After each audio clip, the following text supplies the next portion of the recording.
Si tú piensas en Dios como una persona y tú dices, Dios, hoy quiero hablarte, ¿a qué hora puedo hablarte? Hay gente que se pregunta, ¿debo orar en la madrugada, debo orar en la noche, debo orar en la tarde? ¿A qué hora debo de orar? Cuando tú quieres conversar con un amigo, fijas una reunión, una cita con esa persona y eres empático. Es decir, buscas un horario en que los dos puedan, un horario que les caiga bien a ambos. Tú no programas una cita con el amigo que quieres conversar de madrugada, ¿o sí? Entonces muchas personas fijan un tiempo de oración en la madrugada, pero están sufriendo porque recién se están despertando y querían seguir durmiendo. ¿Y quién disfruta de esos momentos de oración cuando lo único que quiere es seguir durmiendo? ¿Por qué? Porque hemos entendido mal muchos conceptos de la Biblia. Mucha gente no quiere saber nada de orar porque lo vincula a la madrugada. Ahí tengo que orar de madrugada, dice la gente. ¿Por qué? Porque el salmista dijo de madrugada te buscaré. Entonces dijeron, ¿por qué el salmista buscaba de madrugada? Porque le ponía a Dios como una prioridad.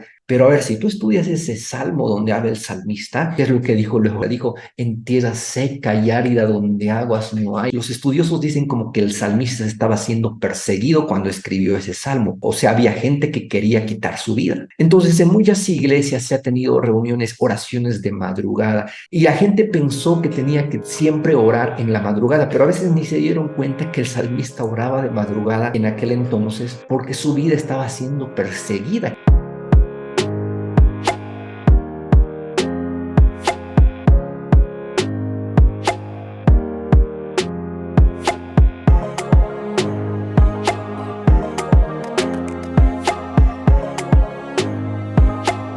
Entonces lo que yo quiero decirte es que no necesariamente tienes que orar a Dios de madrugada. De hecho, te digo, no ores de madrugada si no te sientes descansado, porque vas a asociar la oración con carga. No tiene que costarte orar. Entonces muchos pueden asociar a ese evento en Getsemaní donde Jesús estaba con 3 de sus discípulos y les dice, oye, oren porque si no van a caer en tentación. Y sus discípulos se dormían y se dormían. Pero esa situación era algo muy particular. ¿Por qué? Porque en ese momento allá en Getsemaní, los discípulos iban a afrontar una situación muy complicada, muy difícil. Claro, ellos no eran muy conscientes de todo lo que iba a suceder aquella noche, pero Jesús iba a ser capturado y más tarde crucificado. Y los discípulos se sentían confiados, estaban dependiendo de sus propias fuerzas, no conocían la magnitud de lo que iba a pasar y simplemente como sus ojos estaban cargados de sueño, dormían y dormían, pero en esa situación ellos no debían dormir. Por eso Jesús les dijo, oren para que no caigan en tentación,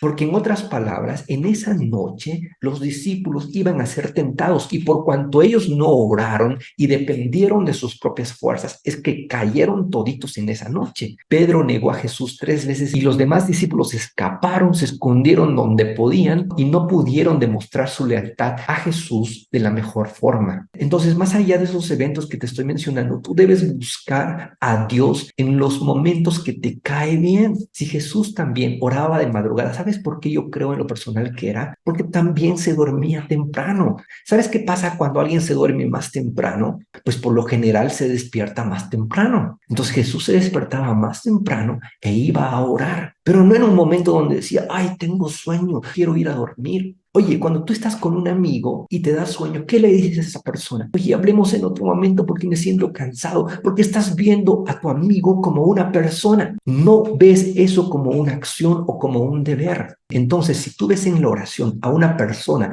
más que una acción, tú vas a decir, a ver, ¿a qué hora me gustaría reunirme con Dios? ¿A qué hora me cae bien platicar con Dios? Porque quiero hablar con Él, porque quiero relacionarme con Él.